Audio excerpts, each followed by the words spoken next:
It's Sunday, 17 August 2025.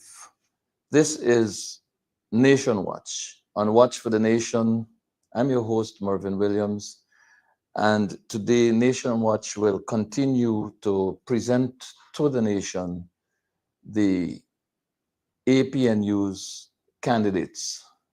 We have featured a number of our candidates in programs gone by, and we propose to continue this effort so that the electorate can become more familiar with the persons who are on the team of the APNU going into these elections and forming the next government of the Cooperative Republic of Guyana. Today, we will feature 5 of our candidates, or national candidates. These are people you know, these are people with whom you are familiar, but these are persons that you may not know are national candidates for the APNU.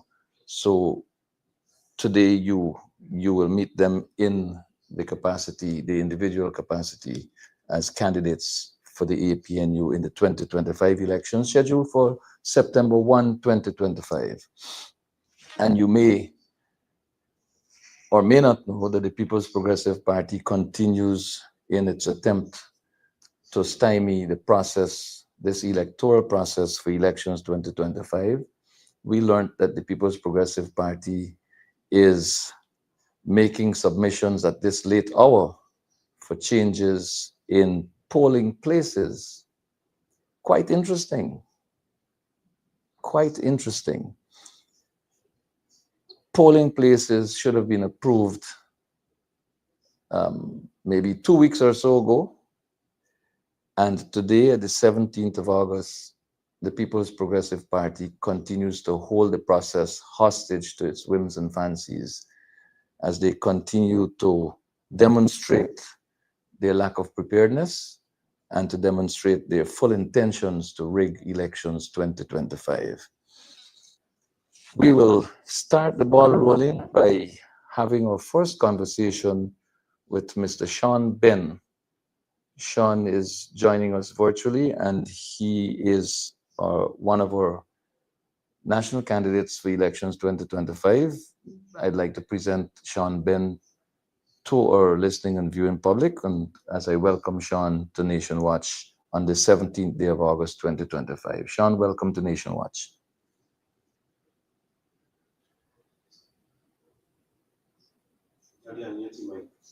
Sean, I believe your mic is muted.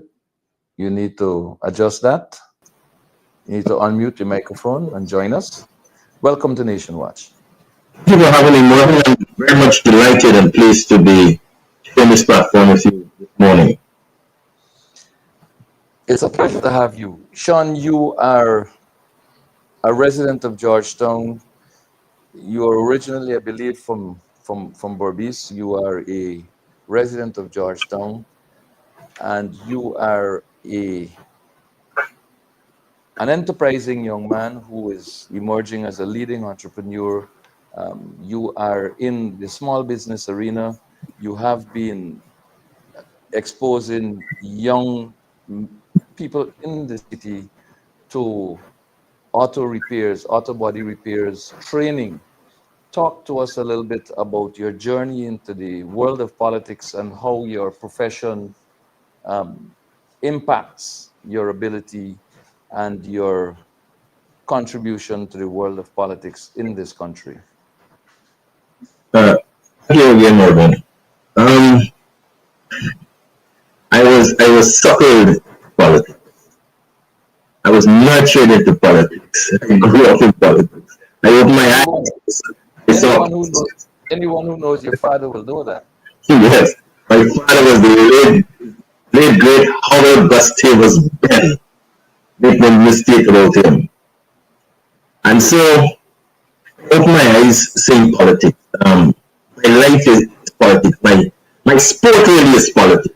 You know, and so I cannot escape politics. Never mind how I try to remain in the shadows. Politics keep bringing me to the fore.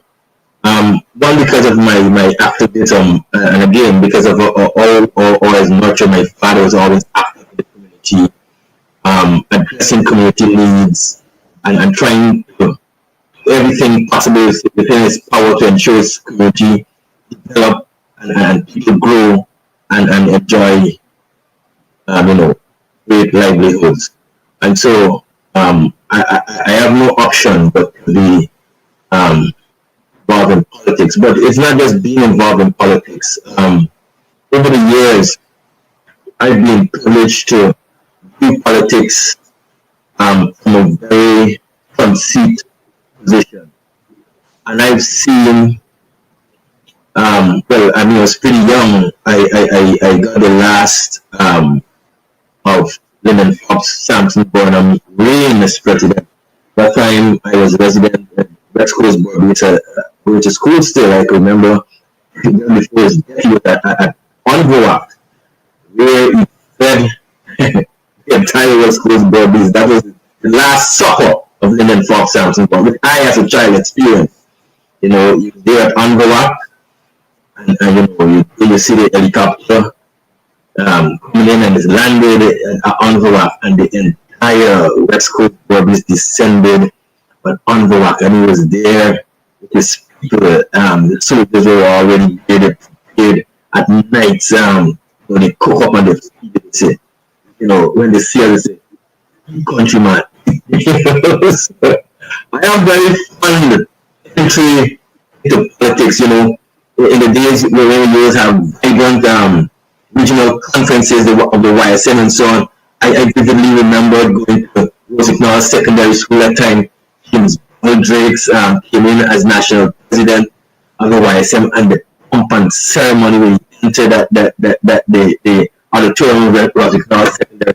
And I vividly remember that. And I mean, I wasn't of the age to become part of the YSM. So I was there longing to be able to get into the YSM, because what I experienced, it was like changing and really energizing me until now. And so I witnessed the PNC from way back, that's in the early 80s, you know, and so I've watched the role this party have played in the governance of this country and its development over the years. So and interestingly, I keep pointing out on the campaign trail, the People's National Congress is the party that crafted, designed, engineered, implemented the apparatus and the infrastructure that has run Guyana since independence until now. And the PP come to power, they try to tinker with it, and they always make a mess of it. And we've proven over and over that every time the PP is in government, they mess up that blueprint. And we have come back into office. In no time, very short space of time, we are able to rectify, correct, and reconstruct the course of development of this country. In the 60s. Talk to us, Sean, if you would, on what you see as inspirational measures in our manifesto specific to the area of operation from which you come, that is the small business enterprises, and help us to understand why you are happy about some of these measures going forward into government after September 1, 2025. Well, it is a very exciting time for me. I'm very much enthused and encouraged by the measures I've seen outlined in APNU's manifesto for the 2025 election and beyond. Well, then I want to take you through the steps, because I researched it and I went into it a bit. And so, what I believe is a conceptual framework as presented in the manifesto of the APNU going forward.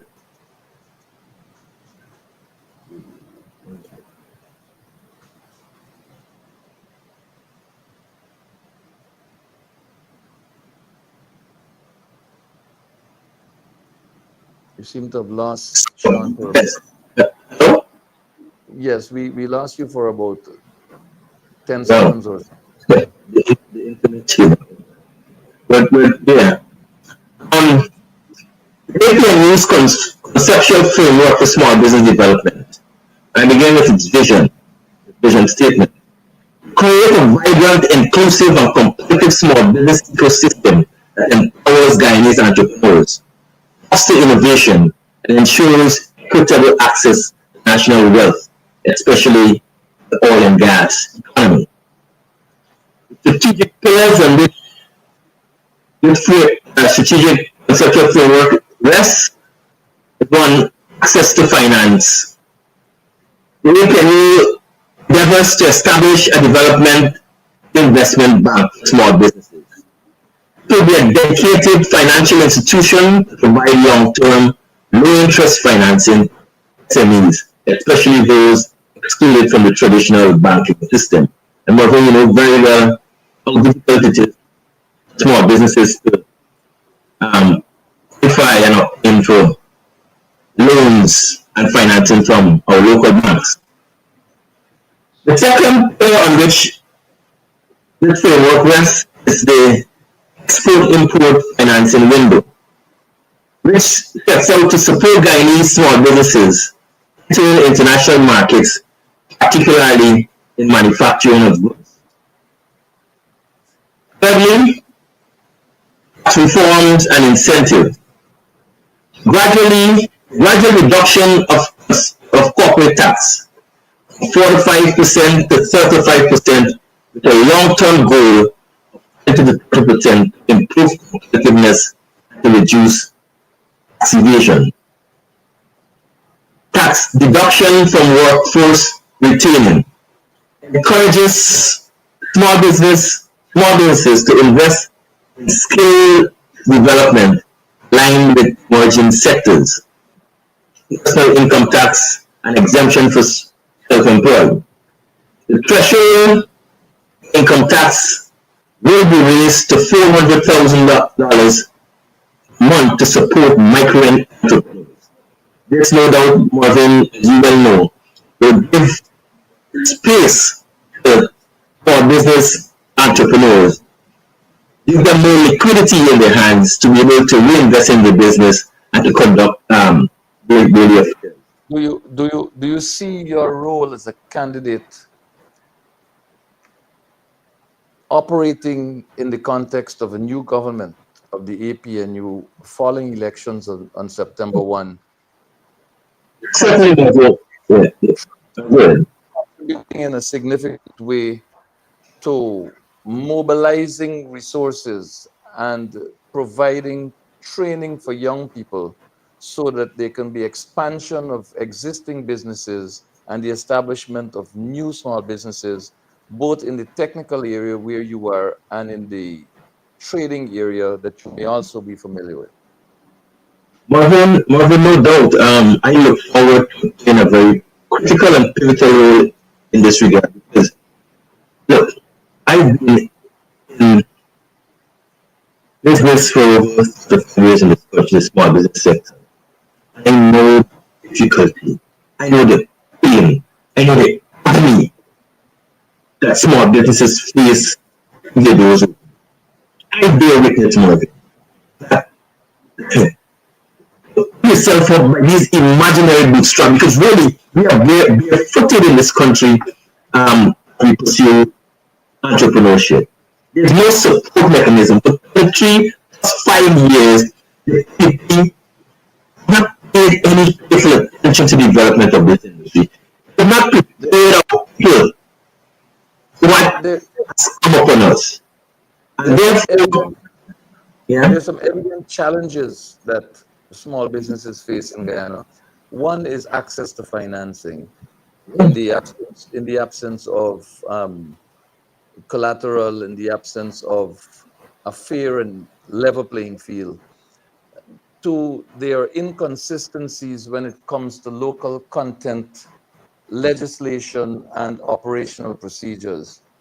There are challenges getting into the oil and gas sector because of the business of local content, as well as the absence of national standards and state entities that can superintend, train, and bring businesses up to the right mark to get into those sectors. I sense from what I'm reading in the Constitution that measures are in place to relieve the citizenry of the burdens that they face right now and to alleviate the impacts of these adverse challenges going forward. It seems to me as though small businesses will benefit and thrive. Certainly, certainly. Look, as part of APNO's proposal, right up until its capacity building and technical support.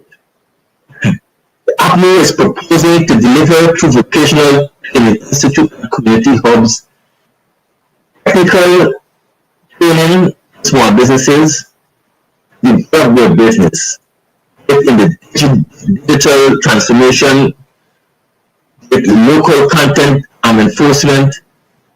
So there's a many of measures that are being proposed dealing with this situation because really we've been left out of the development trajectory of this country. The wealth coming to this country in oil and gas was with no preparation by this government, by its people, able to benefit from the wealth that is coming. We have been shut out of the oil and gas sector. There's no structured approach entry into the sector, and except that you have some friend, family, or some favorite connected with the oil and gas industry, you remain shut out. There's no platform to which you can go to be able to get access to this industry without having some link, some connection. And so there's tremendous amount of business to be done yesterday. There's quite a lot of needs, and there will be no need assessment done of this sector. And to prepare small businesses, position them to be able to take advantage of the opportunities that are coming in the sector. So, APNO proposes to train and to segment and to position small businesses that they'll be able to participate fully, comfortably, and competently in the sector. And so, come September 1, there will be interesting and very exciting times for small businesses. And I'm urging the small business community to ensure that we vote partnership for national unity government. We refuse, if we neglect, get rid of the curse upon this country, which is the People's Progressive Party criminal enterprise. We as a people will continue to perish. Our days will not be easy as they are even now. Will get worse because the PP has no plan, no program for inclusion of us. They have locked off all the opportunities in the sector, themselves, their families, and their favorites. You made mention of the local content legislation. Clearly, that is a big sham. And so they left so many loopholes in legislation that opportunities for expats companies to involve local content by having local people be a part of the business. They get an opportunity to see these companies up front and they lock them off and they pick them for themselves. And the wide cross section of the small business sector is locked out. So they alone have a stake in the industry and they're making a lot of money. Plus, the loopholes that these expats get involved with the locals here, just have them as a director, as a sham, but really pays no part, and they're being paid just to say that they have state local content legislation. It is a big sham that also on this. In wrapping up, we're talking with Sean Ben, a national candidate for the ANU in these upcoming elections, general and regional elections 2025. In wrapping up, Sean, speak directly to the young people, particularly those in the small business arena, and tell them why you believe they should vote APNU in these upcoming elections. Um, you may want to do so in about a minute or so. Again, quickly, Mervyn, the APNU poses within its first 100 days launch a development bank, initiate tax reform, roll out training programs, establish regional SME hubs, integrate small businesses into oil and gas procurement, expand export financing, scale digital transformation, and monitor the impact. The expected outcomes will be increased small business participation in the national gross domestic product, the reduction in unemployment and underemployment, enhance innovation and regional competitiveness, strengthen economic resilience beyond oil. And Um, therefore, yeah, yeah, I'm sorry. You go ahead. therefore, Mervyn, what is being presented here is empowering small business sector through a strategic framework outlined in our manifesto. The aim is to create vibrant, inclusive, competitive business ecosystem that empowers Guyanese entrepreneurs. The pillars on which this rests are access to financing, tax reform incentives, capacity building, inclusion in oil and gas, and community-based development. Uh, And therefore, small businesses should be encouraged to vote for Partnership for National Unity because they have a strategic plan to put this country in a direction where you would personally benefit from the opportunities that are about to be unleashed in this country. And so I encourage all of us in the small business sector, in every Guyanese in particular, our young, let us get involved. Pay close attention. Don't be fooled by all these scams that the PP and these other parties are trying to pull on you, ladies and gentlemen. The plan is to go, PP must go. We can only ensure that happens by voting solidly for Partnership for National Unity. When you go into the polling station, you look and you see the ballot.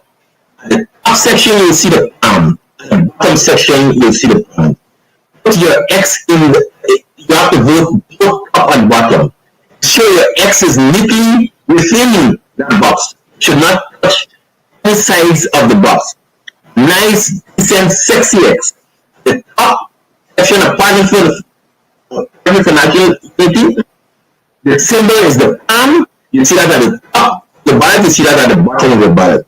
Ensure that you do that and bring home this prize because these elections are personal.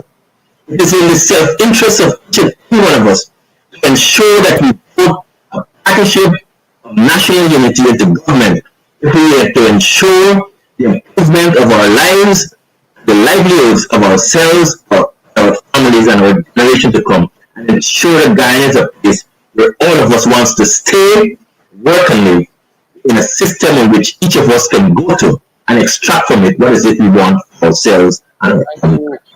Thank you Thank very you much. so very much, Sean, for your contribution to Nation Watch.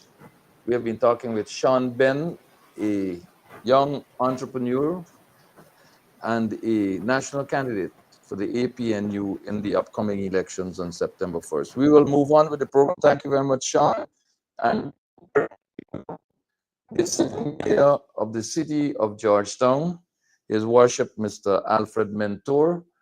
And Alfred will join us now and we will have a similar conversation. Mr. Mayor, welcome. Welcome to Nation Watch. You know, stranger here, nor are you on the roadways of the city of Georgetown.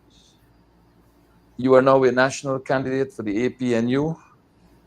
How do you relate to that? And what are your aspirations um, in the new APNU government soon to be formed following September 1? Thank you, Marvin, for having me in this program. It's very important at this time that we try to understand where we at, There's where something we something is wrong with your audio for a second. I just missed you. hear me. You hearing me clearly? We're not hearing you. Could you check your microphone for us, please? Yes, I'm on all of it, just all of it. Mm. Hello, I'm being signaled here that the problem may not be in the studio, so if you can just on man. Hello. we're having some difficulty with Mr. Mentor's audio. I And some hope way, that he what can kind of name? get it resolved. Is it I'm better now, Mr. Mayor? I'm No, I'm we can't. We asking still you. can't hear You you. hearing me? You hearing We me? still can't hear you. John Thomas kind of name. Um, in the All of it. interest of time, could we Just all of just it. maybe is our next guest ready? Is Marcia ready? We Hello, can maybe hello, take Marcia and then come back to the mayor by the time we fix that hello, problem. Um, hello, hello. okay, we'll hold for a while and see if we can get that problem sorted out. You got me. You have me there. Hello. Yes, we hear you. We're hearing you loud and clear now. The Great. mayor of the city of Georgetown. Please go ahead. Yes. Again, we must. I must thank you again, Marvin, and the Partnership for National Unity for having me on this program. Like I said, this election itself is about understanding where you're at, also understanding where you have been, and obviously understanding where you want to go. And persons obviously have to take into consideration that as it relates to being on the ballot, as to exactly how they are at this moment. Were you better off yesterday than you are today? And many of these questions I've posed at various rallies and public meetings, and persons have basically answered in the negative, that they're worse off today than they were yesterday. Alfred, there's a manifesto out. Hmm. Um, there's a manifesto out, and there are some um, major proposals out there from the APNU going forward into elections 2025 and beyond, as the government of Guyana following those elections. In the first 100 days in office, the APNU proposes to make cash transfers of $100,000 to each adult Guyanese citizen. Um, the APNU proposes to pass in the National Assembly of the Parliament its national budget, aiming to put oil wealth into the pockets, on the table, in the plates and pots of the people of this country, and to increase the productive capacity of our people, of our country. We're talking about increases in wages for public service workers. We're talking about teachers, nurses, discipline forces, and other areas of the public sector, um, on what is referred to as a graduated basis up to 35%. Talk to us a bit about these measures, um, as they relate to the fight against poverty in our country, fight Yeah, against high cost of living as it relates particularly to the food sector. well, we all know the significant inflation that the country would have suffered based on the obvious mismanagement by the central government of not looking at economic measures, stabilizers, other measures to reduce inflation, a number of issues in relation to overall interest rates, and a whole host of a number of things. Central government has not been, or the PPP government themselves has not been proactive in addressing these issues, and that is what has left us in this stage And in this state where simple things like vegetables, simple things like meat, simple things like basic food items have skyrocketed. And obviously, in relation to oil and gas, where the ordinary poor man with their money is competing with the other persons in the oil and gas sector for the same item and the same product. The government has Mhm. not put systems in place to address these issues, to allow for even a, a different market where certain people could buy over the other persons that have the wherewithal to be able to treat with this. So the normal man is competing with the big man, and who has bigger pockets or deeper pockets, so to speak, and that in itself has affected the overall livelihood or lifestyle of many of the persons in our country. I heard you also spoke about the issue of how how we'll be able to finance and look at those measures as how be able to put more monies in the pockets, how we'll be able to address a cash transfer at the moment we get to government, especially in our 100 days. That's easy. That I think our leader, Mr. Aubrey Compton Norton, has been speaking about the wastage, has been speaking about how the government themselves has been slicing off that significant fat in those various contracts that we've had. That's slice, my brother. That's junk. But there's a chunk, all Chunk. right. But let's you put it into perspective. But they've been slicing or chunking it off, and he's particularly said at least 40% of those contracts are either wasted, are either gone into different people's pockets, and that is something we have to be able to treat with from a transparency and accountable standpoint.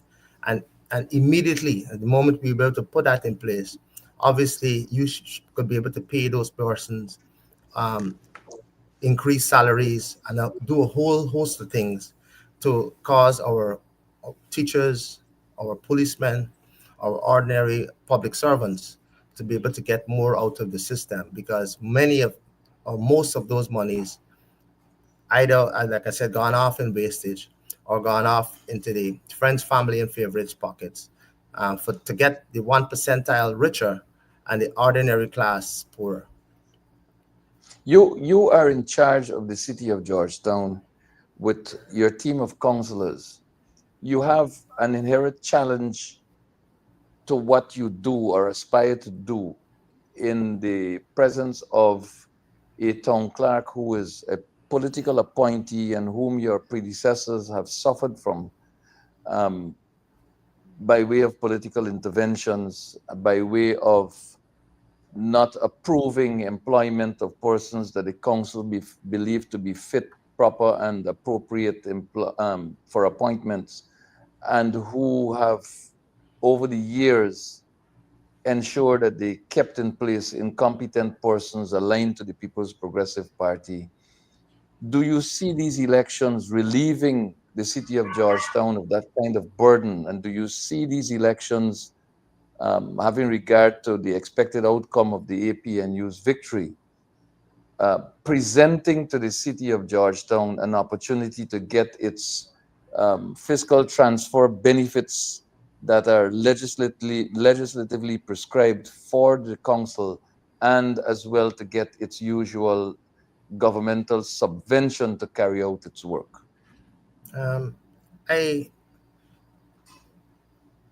the points made or the questions posed to me on as it relates to the administration of the council is very important and critical, and I believe that the on the ballot of these elections of the 1st of September, things like the local government commission, which I believe is part of the manifesto, and the changing of the local government laws and treating with legislative measures to reform those laws to give the councils, not only the mayor and city council, but all other towns and NDCs, the kind of authority to be able to treat with their staff. It's We can't be as a council or as a city paying our staff or moving to hire them and dealing with matters of how they perform the various roles and responsibility. But when it comes down to discipline, we cannot do that. It's it's illogical for such a situation to happen. And I've said this over and over. The article 80A and 80A, and I think it's 79, if I remember well, in the Constitution, speaks of what is the role of the mayor and city council and what is the role of the local government commission. But those two laws have been colliding with each other and has created significant problems in its interpretation. And I believe the people at the legislative level, hopefully myself or Hopefully, you'll others, be among them. exactly, hopefully myself and others who will be part of that process will be able to bring a clear resolution to this system of abuse and this system of anomaly that has affected all councils, not the mayor and city council of Georgetown only, but all other councils and towns. And it's important that we put that issue to rest.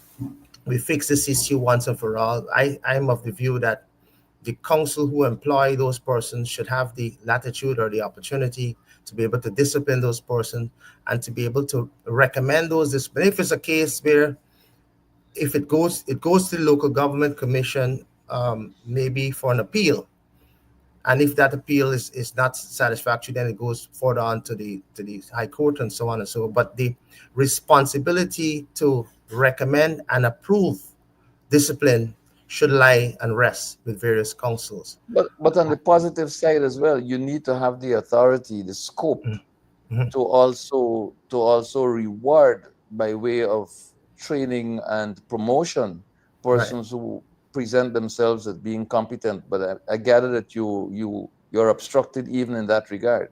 Yeah, like I said, even simple things like the constabulary ranks, there's even issues as it relates to internal upward mobility of various persons. This process always got to be sanctioned by some other body outside of the council. And I'm saying that the local government commission, while it's an important body and it's an important constitutional body of the uh, governing system of the country, it's not a political body. I have been elected as mayor. I have been elected as a councillor. I've been many other persons have been elected to administer their um, various councils, and we put ourselves out there to have those elections, and we put ourselves out there to be elected so that we could administer and treat with these issues. But you know what? You have the central government on one hand, you have the local government on the other, government commission on the other hand, interfering with these processes, interfering with micro issues, macro issues. The central government themselves, like you said, has not been giving us our fair share. They give us a little dot in the ocean about some 30 million and some other 20 million of some monies they want to give to the city. As you said, the Fiscal Transfers Act itself speaks of what is required by law to be given to the various councils. It speaks of, from a geographic standpoint, it speaks of a population standpoint of what is required of those various councils. But the central government has been interfering with this. They've been affecting that process. They've been interfering with officers and causing those officers not to be able to do our work and to perform the work in a apolitical manner. But this is the nature of the beast. This is the nature of the People's Progressive Party of trying to micromanage this country and macromanage it at the same time, and to You cause us to not to be able to get the results that we would like to desire as a council, not only from the Georgetown perspective, but in many other towns and NDCs. you and your team of counselors Mhm. and your predecessors and their teams have been accused of not managing the city of Georgetown properly. Those who are knowledgeable and those who will, from a conscientious position, assess the situation based on fact, will see what your challenges have been over the years, you and your predecessors, and will appreciate that you are in, as the old people would say, between a rock and a hard place, or between the devil and the deep blue sea, as others will say.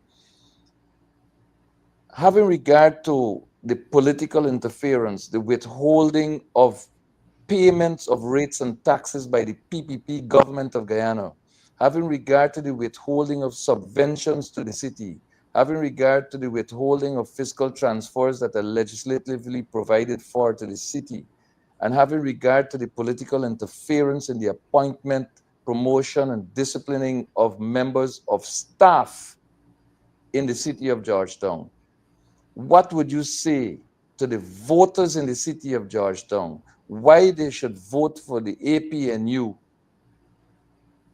and how an APNU government will work together with the City Council of Georgetown to alleviate the difficult circumstances that face both the city and the residents? Mhm. Like what I would clearly say, and that what will be on the ballot of these elections, what will be on the ballot of these elections for the mayor and city council is just as you've suggested, that by voting for the Partnership for National Unity, we'll have a chance to repeal the laws that affect the city council.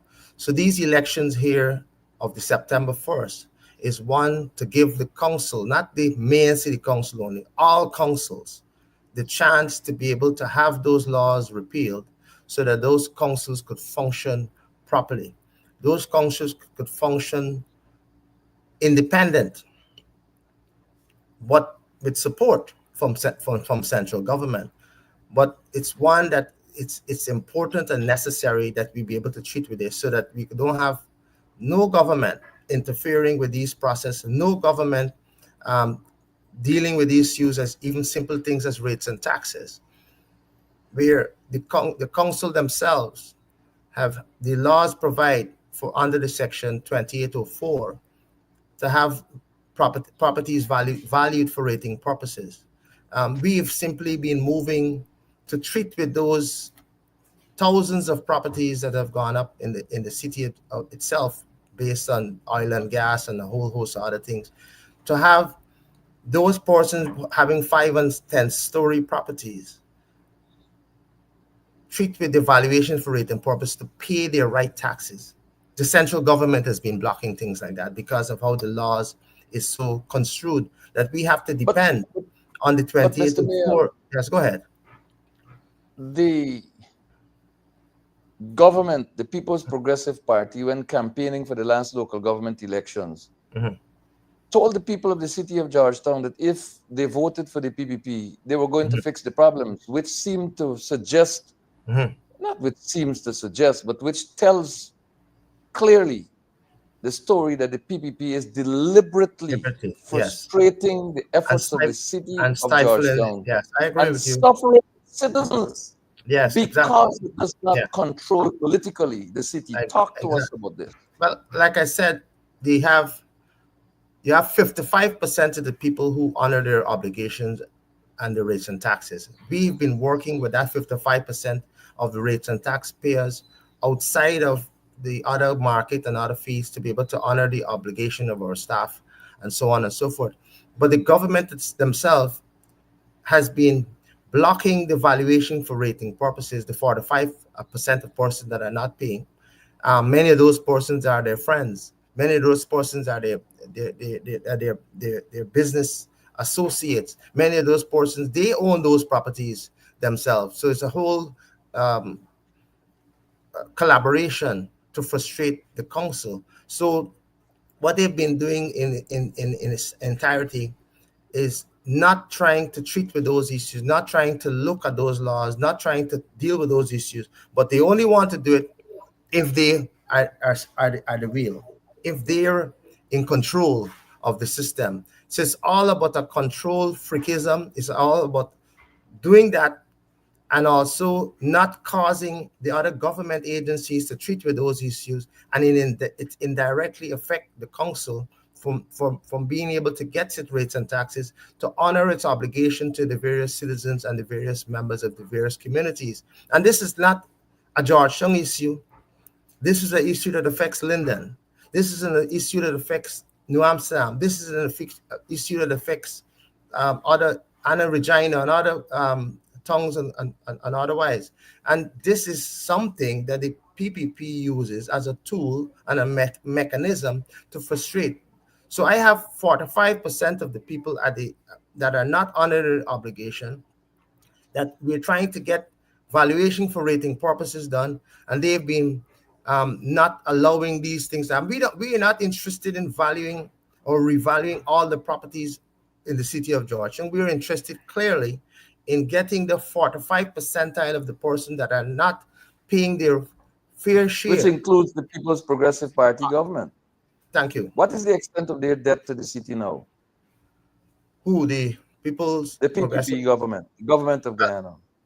No, we're not The going political party here. We're going government again Guyana. in relation to all their properties there, that when I've last looked at it, including principal and interest, it runs over $18 billion. We 18 have billion Guyana dollars owed to the Guyana, city of Georgetown by the 80, yeah, government of Guyana. by the government of And Ghana. that same government of Guyana, the Yeah. political party that forms that government, Mm. condemns the administration of the city of Georgetown for not doing its job Yes, when the head of the solid waste department is an active member of the People's Progressive Party and frustrating the efforts of the city. exactly. And I've seen him, the active member of the solid waste department, um, coming out of his job as a officer of the council and playing politics. And I have said many times over, that I've always recognized these issues, recognized why certain areas are not cleared, why they promote a negative in the council, even though we provide them with the necessary tools, with necessary machinery, and we've also recently moved to acquire additional trucks, garbage trucks and others to provide to that particular department. But I've seen the officer himself moving outside the realm of being an officer, and has now moved to be promoting PPP's agenda. And it's just one of those things that I've said, if this is what you want to do, you want to put on a red shirt and to operate from a political standpoint, you should move to run for local government elections rather than staying on our job and dealing with those issues. And so though I've taken significant note, not only of him, but some others that I've seen um, appearing or coming across as being political rather than being apolitical. And these are administrative and operational staff Yes. who ought reasonably to function under the management and supervision of the mayor and city council. Yeah. Alfred, the challenges are known, though some will want to continue to resist the fact that they have knowledge of what's happening. Do you see an APNU government after September 1 really empowering municipalities, the councils of municipalities, with a view to ensuring that they deliver the quality of service to the people within those municipalities while enjoying the level of autonomy that is accorded them in the laws of Guyana? I strongly believe that come 1st of September, the Partnership for National Unity will win the next elections. And by winning those elections, they will create or put the empowering measures um, in their various in the manifesto itself. All of it, yes. In the manifesto itself, to treat yeah, the manifesto itself to treat with these particular issues. My phone is running off.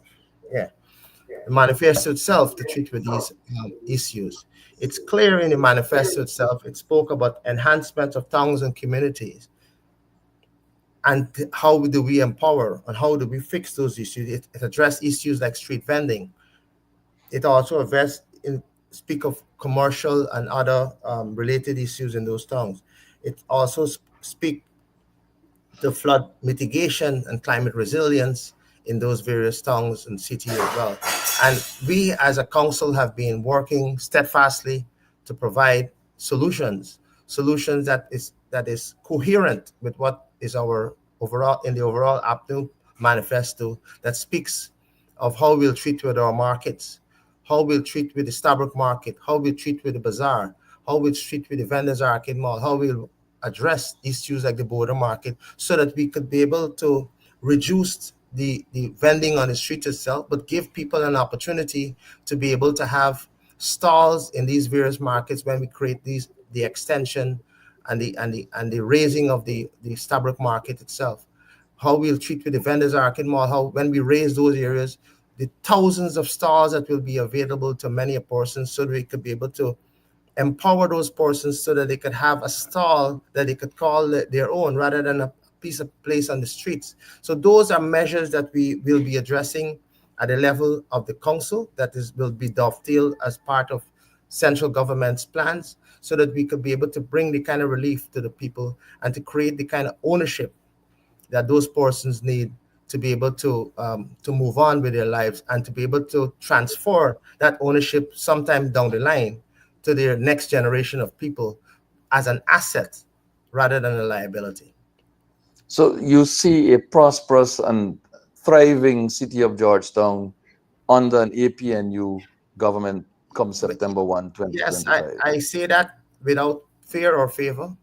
And I say that based on these similar plans and feasibility that we would have put in place, were also put before the current government. And they've done diddly squat on these matters. They've treated it with scant disregard, and they have not really addressed it in the manner in which they should. They keep talking about some King's Foundation, which we are also in touch with as it relates to how we develop our city and how we be able to tap those various resources from the King's Foundation and how we be able to tap various grants that are available throughout the world to be able to deal with those. But they have not answered the bell. They've not answered the call to treat with these matters, and they've left us in a situation. But they've not left me. It's a case where they've left our citizens, our various vendors, and our various persons where vending is an enterprise, vending is a major business, vending is the livelihood of many persons. And those vending opportunities must be empowered, must be put in a place where we must be able to recognize those persons and recognize their contribution to the economy in a significant way. So we want to be able to add to that. And I believe the APNU or the Partnership for National Unity Government come after the 1st of September will be able to allow for these transformational process and transformational development of the markets and other places so that those persons could enjoy the standard of life that is required in an oil economy. Alfred Mentor, Mayor of the city of Georgetown, speaking about the transformation of Georgetown under the new APNU government following September 1, 2025 elections. Alfred Mentor sees a thriving, booming city of Georgetown. He sees the city council and central government working together. He sees revision of the relevant legislation to bring the level of empowerment, the level of autonomy, the level of access to resources to the city to get its work done. Thank you very much, Mr. Alfred Mentor, His Worship the Mayor of the City of Georgetown. And we will move the conversation forward and we will be speaking with yet another mayor. We will be joined shortly by Mr. Wainwright McIntosh, Mayor of the municipality of New Amsterdam. Last Sunday, we were in Linden and we spoke in Linden with the mayor of that town, Mr. Sharma Rahim Solomon, and his deputy, Mr. Blair, his deputy, a very young man. Sharma himself is by no means much older than a youth himself. And we had some insightful conversation with these two gentlemen over in Linden, following which we had a very successful rally in Wismar. And last Friday, the APNU hosted another successful rally at Vreden Hoop in the West Demerara Essequibo Islands, Region 3. Last night, last evening, over in Dartmouth on the Essequibo coast, another massive and successful rally held by the APNU, with its feature speaker being presidential candidate and the next president of the Cooperative Republic of Guyana, Aubrey Compton Norton, featured at all the rallies so far as the leading speaker. The messages are clear, the manifesto is out, the measures are in print, and we expect very much the kind of behavior from the People's Progressive Party similar to their behavior in 2020 when they held back on the release of their manifesto and did their adjustments following the publication of the then coalition's manifesto.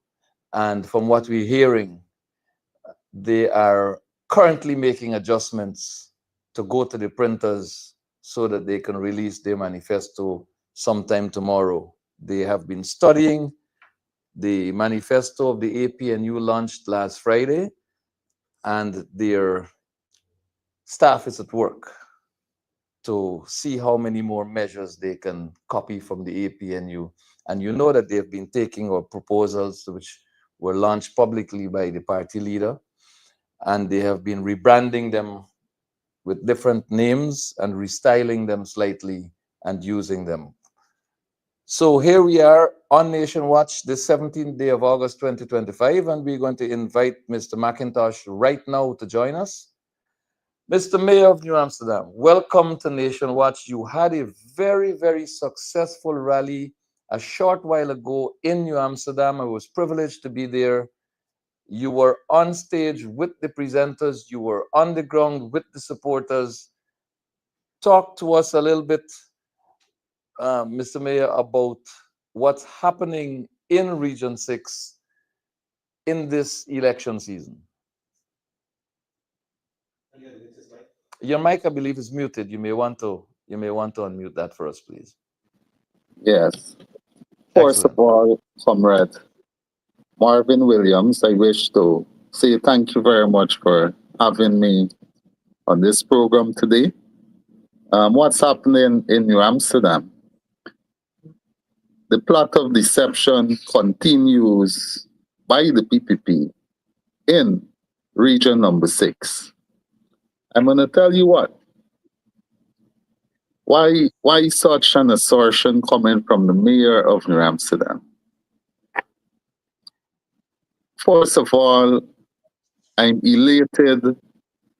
I'm happy to be a part of this grand movement, this team of professionals who will transform Guyana over the next 5 years, come September 4th, with the participation and cooperation of every Guyanese citizen across the length and breadth of Guyana.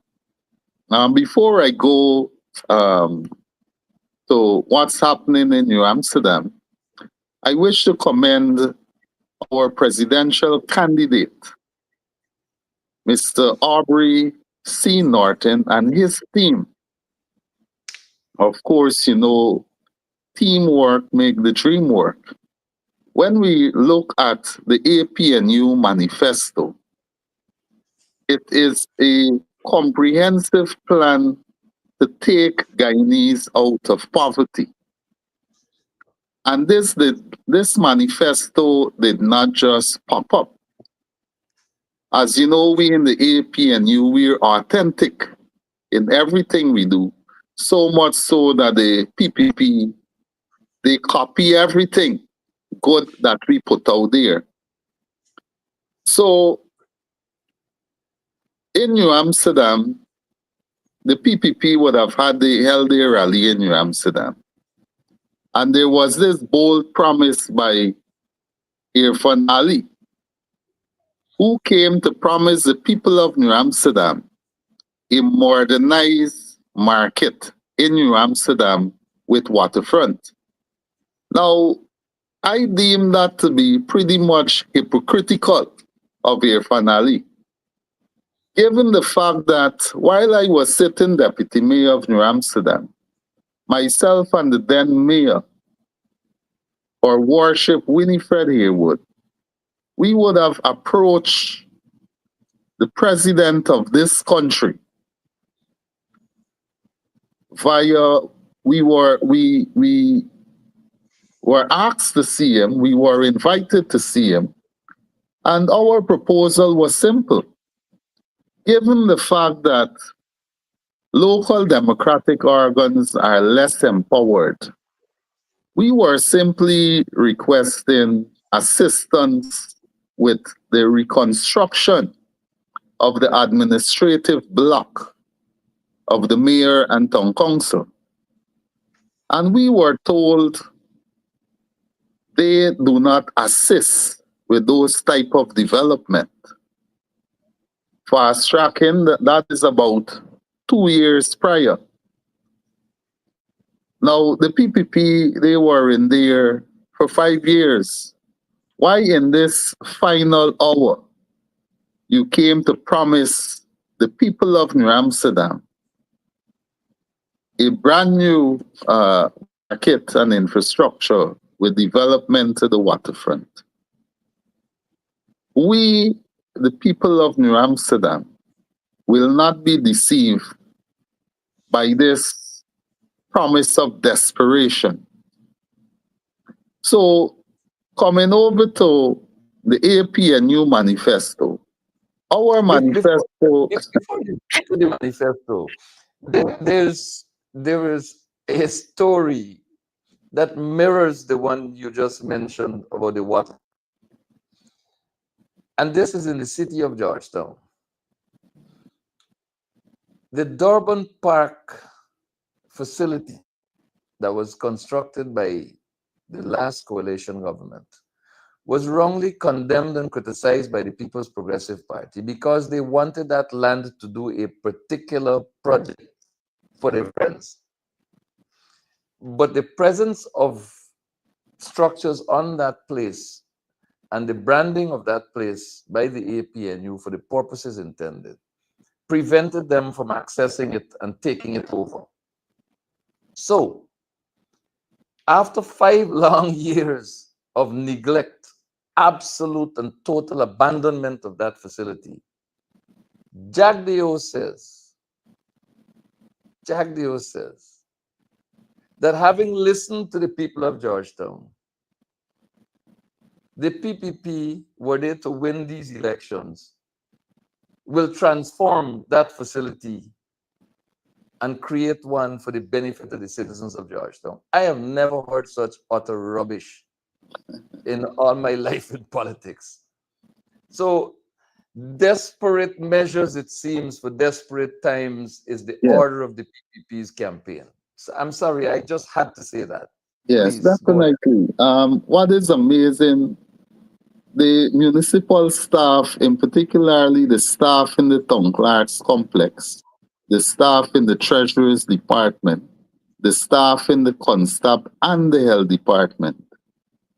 Presently, those staff, they're very uncomfortable with the physical conditions of the municipality. Now, as you know, Marvin, we cannot even attempt to raise the rates and taxes, which can facilitate the resources to be treated with the reconstruction of the administrative block. Should we raise rates and taxes amidst the inflation rate in Guyana and the rising cost of living? Our citizens, they are under immense pressure, under immense financial constraints. And what is sad about this, in the David Granger-led administration, where persons seem to have amnesia or short-term memory. We would have embarked on many transformational projects across Guyana, not only in region number 6. And if we to highlight those projects, the East Bank Public Road, for example, which falls in constituency 7 in the municipal district. For years, over a decade, with the closure of the bauxite industry, the PPP through the Regional Democratic Council would have treated with that East Bank Public Road as a milking cow, colloquial terms, right? As soon as the people on the East Bank protest, they came with a grader, they grade the road, charging millions of dollars to maintain the East Bank Public Road. It was not until 2015, when the APNU came into government, the people on the East Bank were treated with pride and dignity. His Excellency, the then President, David Arthur Granger, on his way to Highbury, would have stopped and gave a commitment to the people on the East Bank. And so said, so done. That East Bank Public Road was transformed. Backdating, we would have seen a lot of women and school children punishing to get to work, punishing to get to school as a result of the deplorable conditions of that East Bank Public Road. Many mothers had lots of miscarriages, losing their infant, losing their unborn child and children, right? So that is one of the many outstanding projects that we were able to achieve under our time in government. Mind you, we did not have access to oil money back then. We were not in office earning at least 1.5 billion Guyana dollars in oil revenue on a daily basis, right? So we continue to see the mismanagement, the misappropriation of Guyanese resources from the standpoint of region number 6. Now, because of desperation, and I can understand the desperation of the People's Progressive Party and their operatives, work is being conducted in the municipality of New Amsterdam, the tongue of New Amsterdam. Little or no consultation is being done, not even a phone call to say, Mayor, we will be doing some work on Republic Road. Mayor, we will be doing this building and infrastructure in X location. Now, this very government has been robbing the municipality revenues. Right now, while the small man has been honoring their tax obligations, we have these government entities who constructed buildings, failed to go through the normal procedure, submitting their plans for these buildings, having it processed by the engineers department, paying the necessary fees, right? So it's a bullyism kind of thing on the part of the PPPC government when it comes to these local democratic organs. And it is very saddened. It is very sad of a situation. Now, the municipality, we rely on these revenues to provide service to the general tongue of New Amsterdam. We rely on these revenues to ensure our staff is adequately compensated or rewarded in terms of wages and salaries. Now, when the government of the day is not forthcoming with their taxes, their fair share of taxes to the municipalities, all they're doing is weakening the local democratic organs. On another note, every year when the government raised the minimum wage, the local government commission communicates with the municipality to say to us, listen, you need to ensure you pay workers at this rate. Now, what is the level of support we're receiving with regards to these demands from the government of the day? And as a result of these inequalities that exist, persons are finding it difficult to seek employment with the mayor and town council of New Amsterdam. While the heavy contracts are being disbursed all over New Amsterdam, whether it's to distill drainage, to capture our support base and the voting population. This is my take. These resources are Guyanese resources. And if you're given a contract, we are happy that you can benefit from same. But just analyze the entire financial aspect of these contracts given. While you will receive the bare minimum for your energies and efforts expended, persons are carting off millions of dollars, billions of dollars, right? So, upon analyzing the situation here in New Amsterdam, it leaves me with no other conclusion to note that Guyana is under siege. The local democratic organs are under siege by this wicked cabal. You create a situation of desperation among citizens.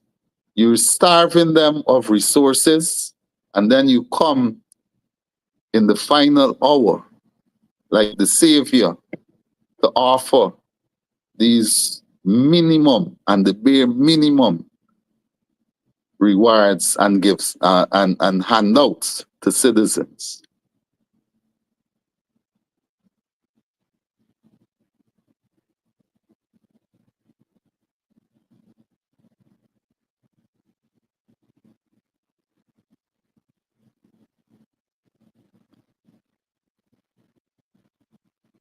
Your microphone seems to be giving some issues, Marvin. I'm not hearing you.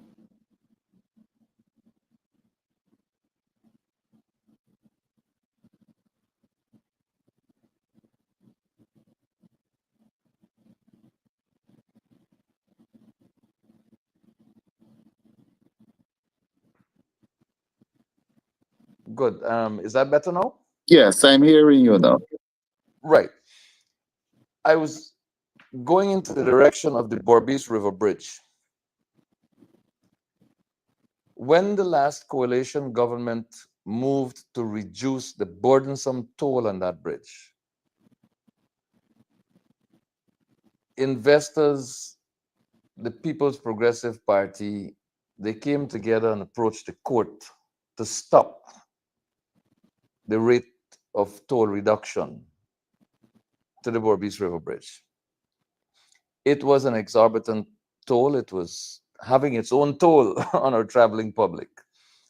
But there was a rejection of government's attempt, the coalition government's attempt to reduce that burden by having the toll reduced. Now, in a desperate move, because of its rejection by the population and its growing lack of popularity in Region 6 in particular, the PPP decided that they were going to make that bridge toll free. No investor moved to the court. Nobody who complained back under the last coalition government that they will lose money if the tolls were reduced. Now the tolls have been reduced to zero and nobody is complaining. This kind of collusion to hoodwink or to attempt to hoodwink the people of this country has been exposed. But I want to go back a little bit to remind this nation that the principal investor in that bridge are the workers of this country. The principal investors in that bridge are Definitely. the working Definitely. people of this country and the retired people of this country, Yes. whose fund, the National Insurance Fund, was raided by the People's Progressive Party without consulting the owners of that money. And it was put into that bridge. And the National Insurance Fund, for its efforts, was only accorded ordinary shares, while friends of the People's Progressive Party who put less money into the bridge were given preferential shares, Mhm. so that when the revenues come in and the dividends are declared at the end of a year, it is the friends of the People's Progressive Party who hold preferential shares who will first draw down on dividends. And by the time they finish drawing down on dividends, there's nothing left for the ordinary shareholders. So the National Insurance Fund got back nothing. The workers of this country were robbed and are continuously robbed. Yes. Now that the friends of the PPP have made their money, it seems, or are assured that if the PPP were to stay in government, they will buy out the bridge from them and they will get filthy rich. The workers of this country are being robbed. The National Insurance Fund, money belonging to the workers and the retired workers of this country, are being robbed. By the second. I, I want to have a comment from you, Mr. Mayor, on this particular matter that seeks to fool voters in Region 6 that the PPP cares about them by cutting tolls, while on the other hand, they continue to take money from them, from the National Insurance Fund, from the tax coffers, and to pay their friends and families and favorites while they continue to suffer the citizens. I really would like to have a comment from you on that. Yes. It's the biggest plot of deception we're seeing coming from the People's Progressive Party. And my grandfather would have toiled, my ancestors would have toiled both in the sugar industry and in the bauxite industry. Hence, it hurts deeply to see their contributions as citizens of this country. It hurts to see Guyanese people are being disenfranchised by this dishonest government. And while there's no cost attached to the bridge, Guyanese must not be deceived by this move. It's a move of desperation. There is a cost, and it is the workers of this country who are Yeah, carrying that cost like a burden on their shoulders. Eh? exactly. Now, while commuters don't have to pay to use the bridge presently, nothing is free. Nothing is free.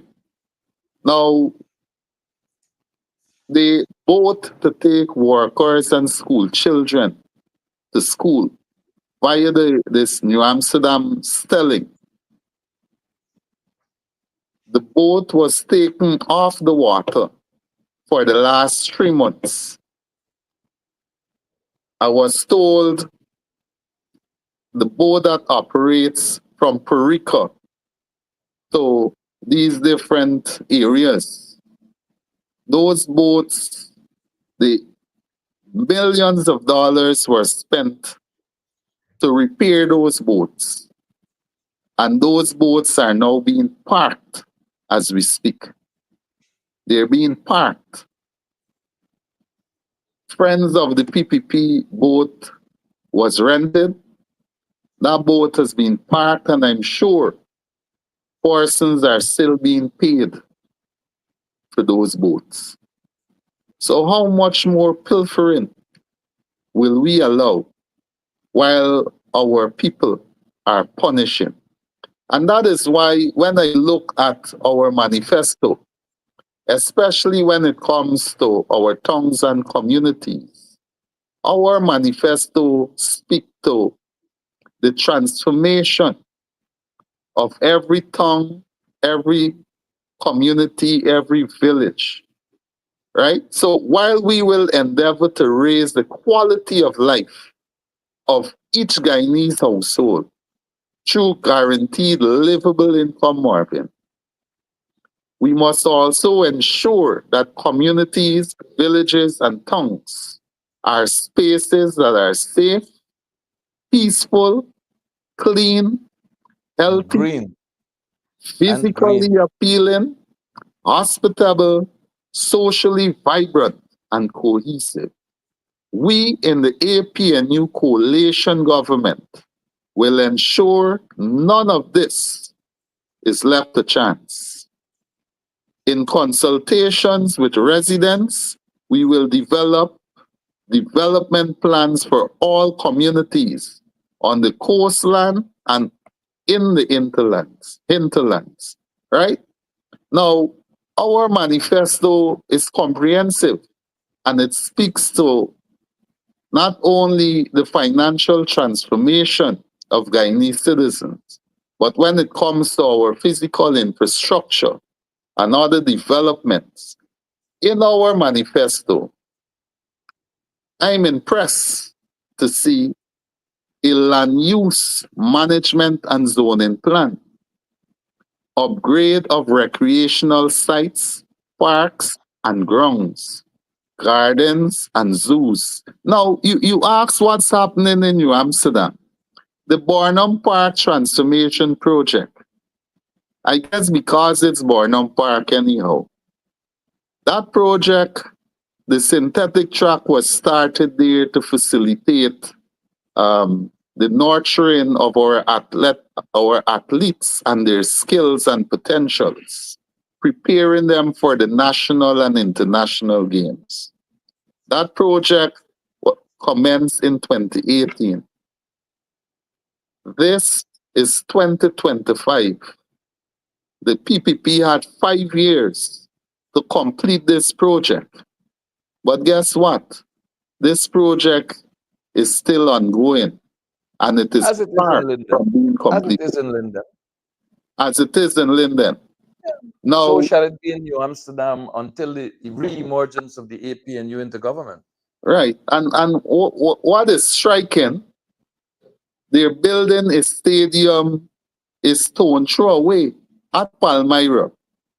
And this stadium appears as though it will finish before this project at the Esplanade, at the Barnum Park, is completed. And what is sad, Marvin, if this government claim to have our young people, our youths at heart, development must not be selective.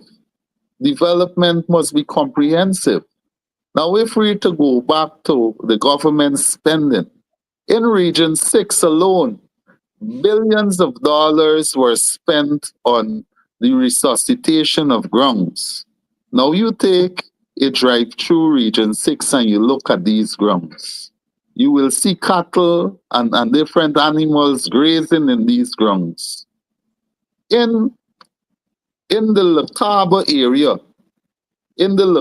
area, not too far from where the vice chair is living, that ground has been outfitted with the best lighting setups, and that ground has been transformed. Mind you, That ground was not started in 2018, but that ground is far more developed than the synthetic track that is being built at It's called at Bornum Park. it's called political discrimination. That's Right. what it's called. Now, we have heard from our brother Terence Campbell that if you want to eat cheese, the rat must go. We Definitely. heard that from our brother Terence Campbell. Wainwright, I want to thank you very much. I know it's an abbreviated interview because we have one guest left and he's in studio. Marcia Gordon, our one of our lady candidates, had to leave us to attend to an emergency in her family. We regret that she couldn't be with us, and our prayers are with her at this time. And we hope that whatever the nature of her family emergency, it will be resolved favorably and swiftly. We also had lined up to join us Mahela McCalmont from Region 6, your colleague, Mr. Yes. Mayor, Yeah. who unfortunately is at this time otherwise engaged and could not join us.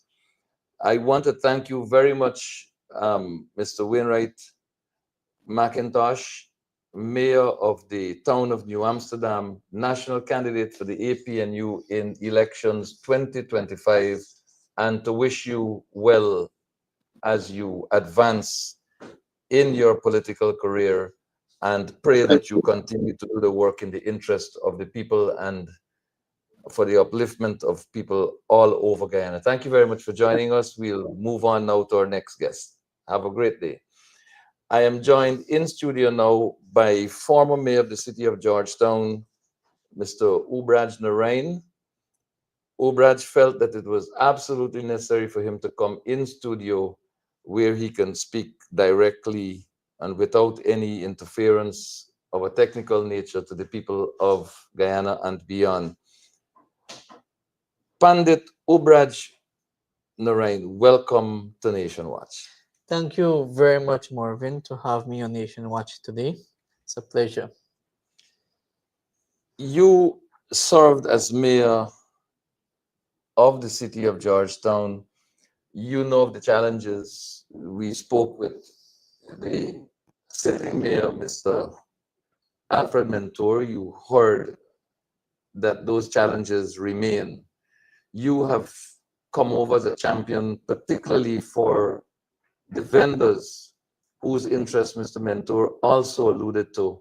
And he spoke of the importance of vendors to our economy, both as a municipality and as a nation. Talk to us a little bit, Pandit, about your involvement with the um, vending population of the city of Georgetown, both as mayor and after your tenure, and give us a sense of how you believe they're being treated and what can be done Um, to bring alleviation to their Thanks for that situations. question, Marvin.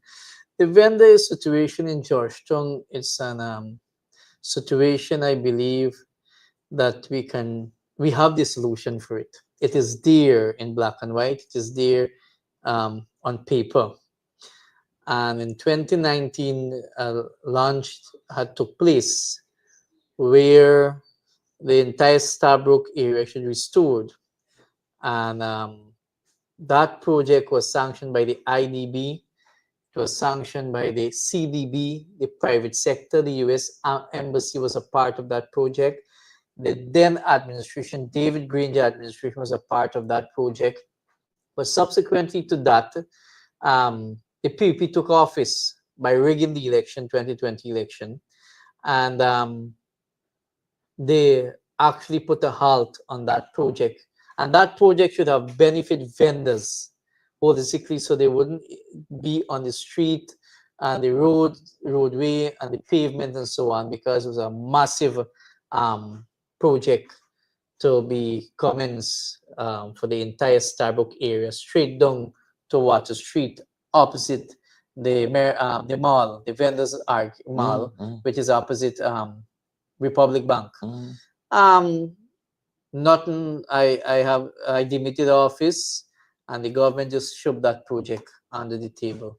I know for a fact that the vendors, people complain bitterly about vendors, but that alone, that the vendors tell us the kind of the status of our economy in this country. Because if the economy of this country was vibrant, you wouldn't see that much vendors on the streets and on the roadway trying to put bread and butter on the table. They got kids to send to school. There's no proper policy to deal with single parents of this country. I saw that our leader, our candidate, make mention of all of that in his manifesto. And prior, before the manifesto came out, he make mention on that long before, how he will champion single parents, how he will champion the women in our country, and so forth. Talk to us a little bit about what's happening on the religious side. I know that you came from Temple here. I know that you were at a funeral of a party comrade yesterday representing the leader, and I know that you are actively engaged in a lot of religious based work in our society. What's the sense of the Hindu community as you see it in terms of where Guyana is and where Guyana needs to be? Look, it's a mixed sense in the Hindu community at this point of time, because if you permit me, and I'm speaking as a Hindu priest at this point of time here, this level here, where we have some of our priests who came to form a body last early this year, and that body was discussing how to move forward the Hindu organizations and this Hindu community forward. Subsequently to that, the body actually collapsed, where some of those pundits, or senior pundits to me, they have political interests, which I do have political interests as well in my country. But we was going to unite because we have seen and take note of the marginalized by the PUP government in the Hindu community. And by extension, I have spoken to a pastor yesterday in Leguan, and he make mention of the same thing as well to me. And the Hindu community is a mixed emotion is happening at this point of time. But many priests reach out to me, many pundits from Essequibo Coast and even from Borbis and right in Demerara, where they share their concern. And these are pundits who work within government too. That's why they can't come forward, right? They have senior position within government agency and ministry and so on. They can't come forward because of the victimization.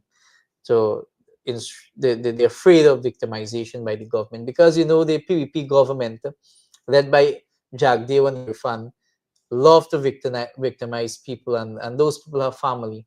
So I'm a channel where they get their concern over. So we are working, we're still holding together and so forth.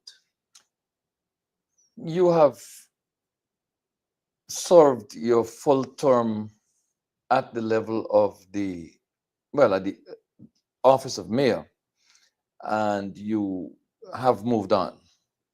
You remain actively engaged on the political arena. You remain closely connected to your faith and to your religious community. You're now a national candidate for the APNU.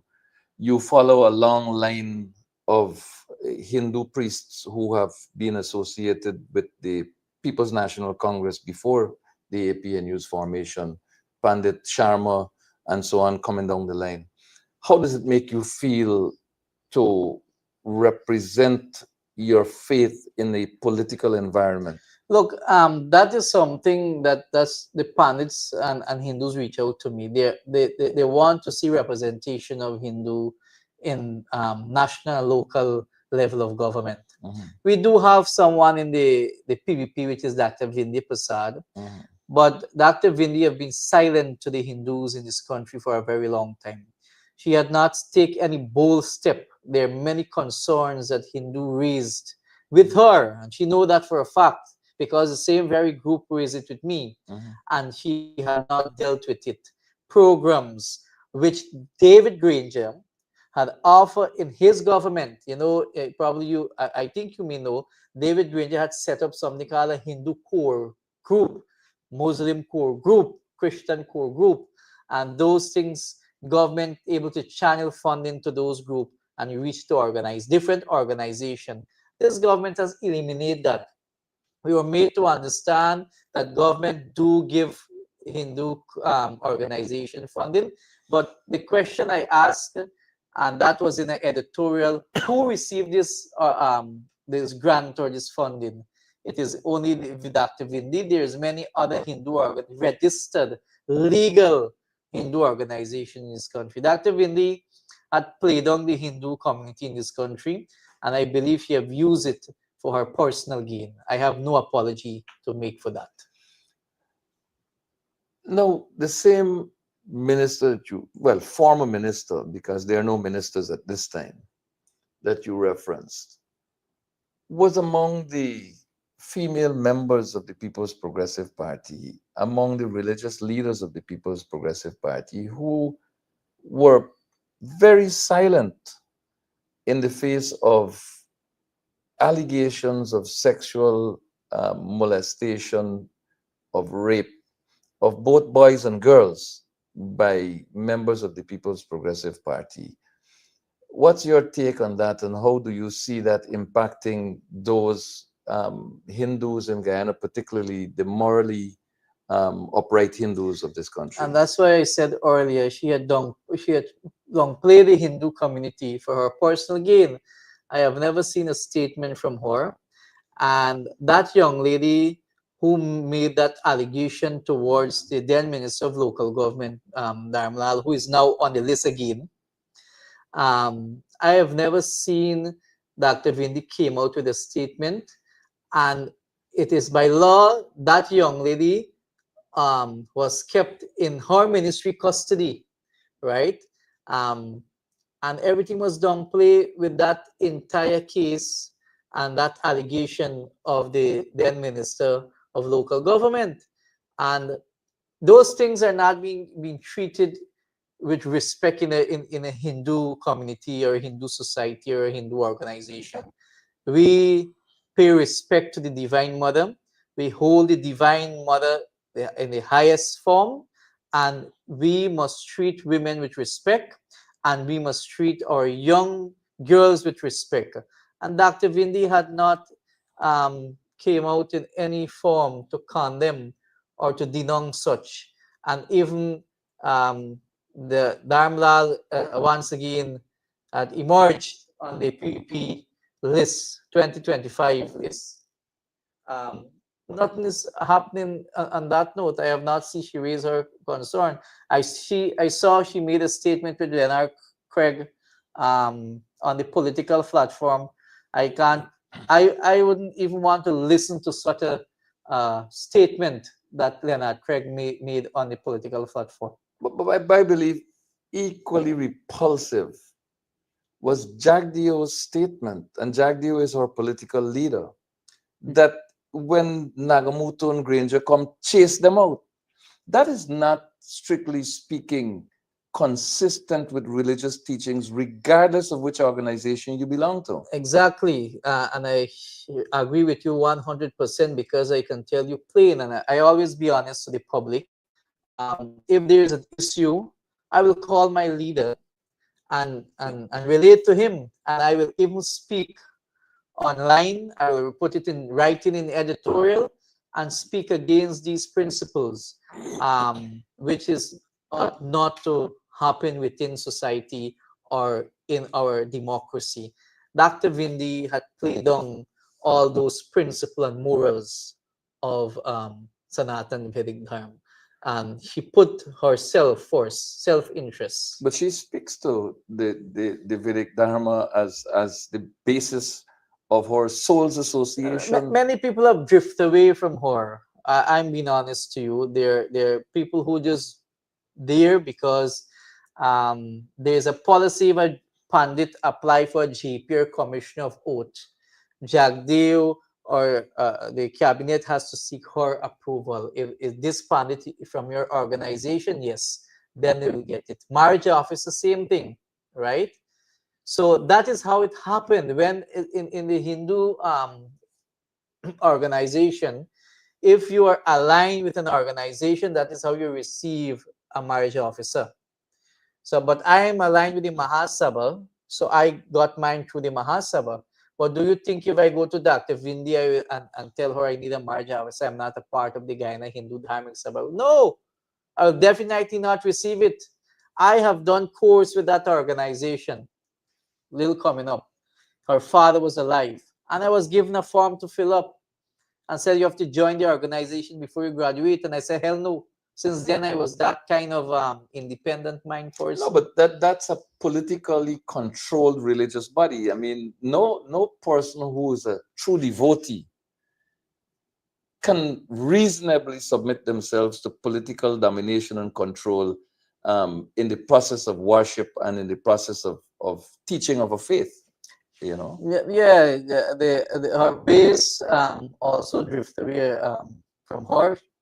I believe because of her those morals and values she lose, and she's not been outspoken on certain wrongdoings within her own party. Talk to us about um, your perception of how that impacts the Hindu citizens of this country who are morally upright and who expect that you live your dharma. Well, in that case, there, the Hindus in this country want to see a difference at the level of government. They want to be included in government. And that is something, for example, the Ministry of Culture, Youth and Sports had never done anything for the Hindu society of this country, right? Never done anything. Never meet with the Hindu organization of this country. Probably they will meet with them next few weeks because I make mention of that. We want things. We want to get things. We want to promote our culture. We want to promote our religion in different way, and they never came to us. They only been selective all the time who they control, and people out there are very disgruntled with the current government and the behavior. And I have no fear of saying this. The last Vrat or fasting we had during Navratri, the government had give selective temples one bag of watermelon and one bag of pineapple. That is how low the PVP gone to, right? That is how low. They think that people will continue to be stupid and listen to this so-called call for certain things in this country. We are no longer that. We have been an educated nation, and we see all the facts out there what this government is doing in terms of corruption and mishandling our resources in this country. You are a young priest. You obviously relate with young people, particularly young people in the Hindu setting, outside of the young people involved in vending, with whom you also have an excellent connection. What do you assess to be the disposition of the young people, particularly young Hindus, to what's happening in our country? And what advice would you give to them in these elections? Marvin, that is a very important question. Only yesterday, and I'm happy that you asked me that question. Only yesterday, a young lady sent me her passport from Eswikibo. And her passport, one page got that this bearer is a contractual obligated to the government of the Cooperative Republic of Guyana, relating his or her training education. And that also she had to go to the permanent secretary for a letter. Then he had to go to the deputy chief immigration officer to place a stamp in her passport, so that if anytime she want to leave this country, she has to go to the permanent secretary of Ministry of Public Service to get a letter, then go to the immigration officer, then stamp it, and then she can leave this country. Now, Marvin, we have seen the gold scholarship, and the gold scholarship relate that if you have complete a diploma, you give 2 week or 3 week service to the government. If you complete a degree, it's 8 week service, and that is paid by the government, the same government of Guyana. We now they bring back free university, which we had in Forbes Bornham, from nursery to university. They cut it out in 1992. They bring 94. 94. They brought it back now, right? Saying that that is one of them, their achievement. This young lady expressed to me as a Hindu that she raised this thing with Dr. Vindi and nothing came out of it. These are things we will eliminate in government, because the same way you pay for the degree where you serve 8 weeks, when you finish that degree with gold, you serve the government 8 weeks and you're free, while you bind in others for 5 years. If you understand, 5 years you're binding others, and they have to go to the ministry and the young lady expressed that when you go to the Ministry of Public Service, you have to wait hours there to just get a letter, and if the PS is not in, you have to come back and exit, and that's from Tila Esrikibu. Then you have to come back here. She have to stay at a relative in Commons Lodge here. Then you have to go to the deputy immigration officer to have all of these things certified. Those things should no longer be in our nation. No, but what I find very interesting is that the government has announced that with their version of free education at the University of Guyana, they will forgive um, outstanding fees for students who still owe. And if you're going to forgive fees, why don't you, well, by forgiving I mean writing off, why don't you similarly withdraw the prohibitions for travel?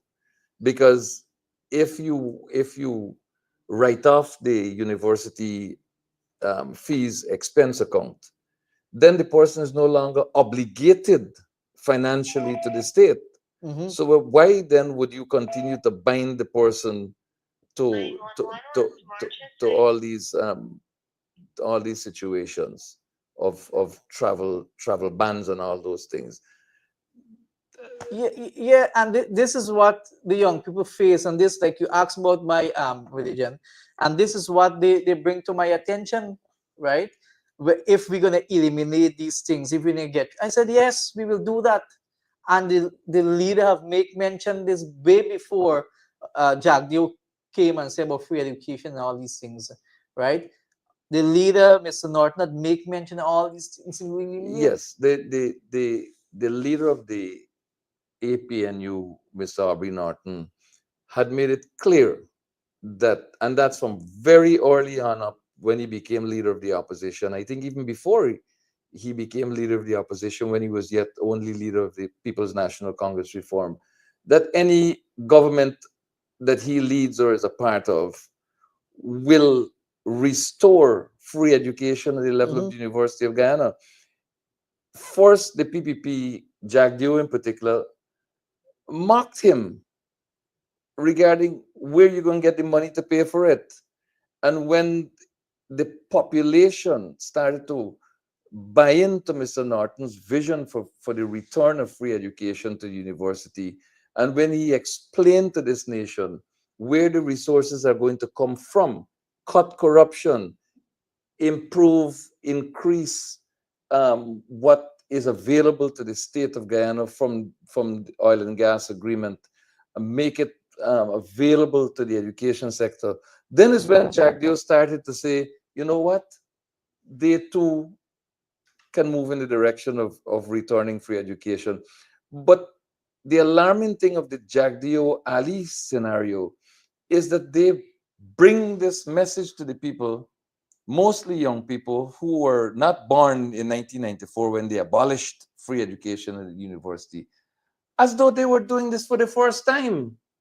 That level of hypocrisy, that lying to the nation position that they took, is completely unacceptable and not reasonably to be rejected by the people of this country when they go to the polls. What do you? I agree. Yeah. I fully agree with you, and I make mention of that. Yeah, free education was long before that Ali and Jagdeo said that this is an this will be achievement of them. No, it was there since till 1994. The PUP who put a halt on free education in this country. Like Forbes Burnham always believed that our nation deserve to be educated from nursery to university, and he made that possible for us.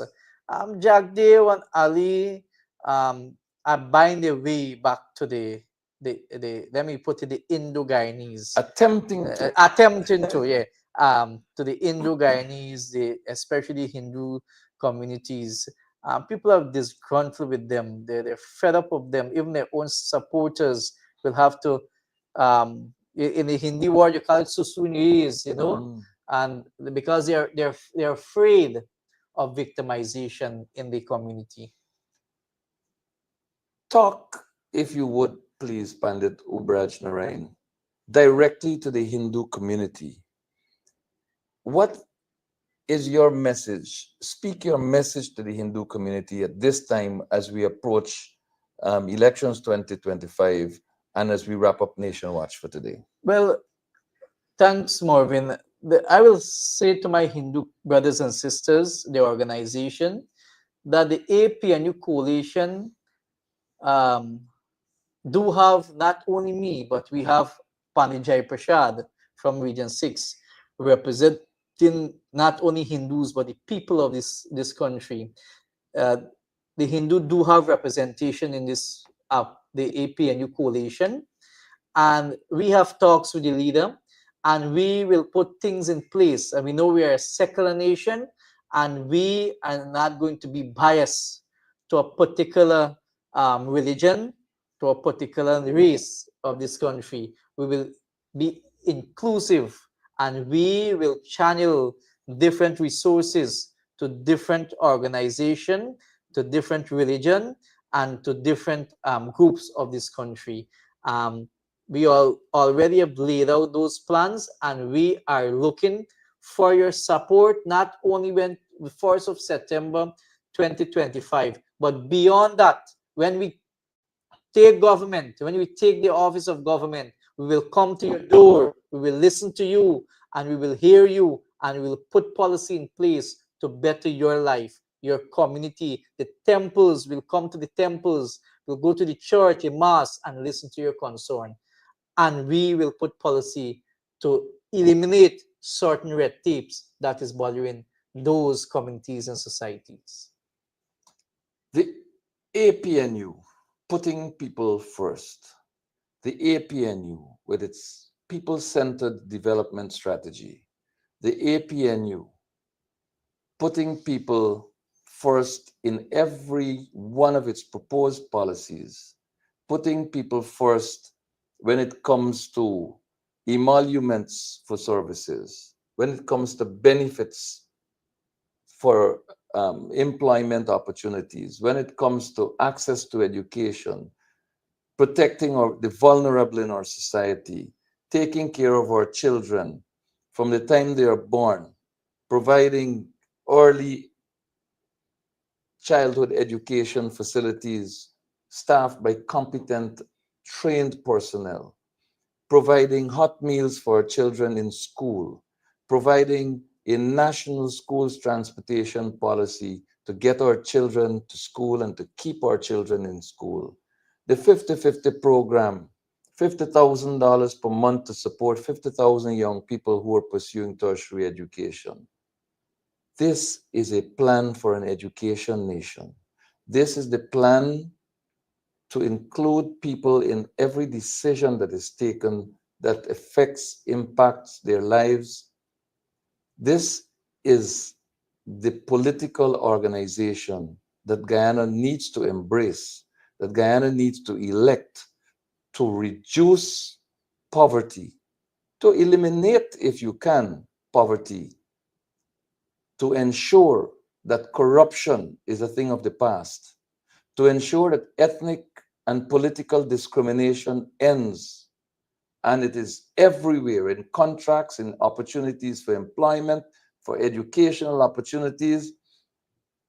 Ethnic and political discrimination, and if I may add, persecution, has no place in a modern society such as ours.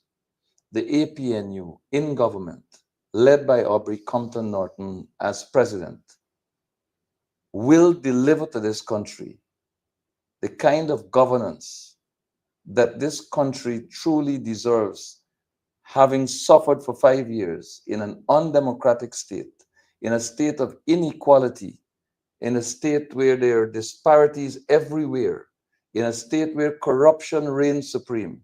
Aubrey Norton will reverse that and ensure that this country's citizens enjoy shared prosperity, benefit directly from the resources pouring into our coffers in the oil and gas economy.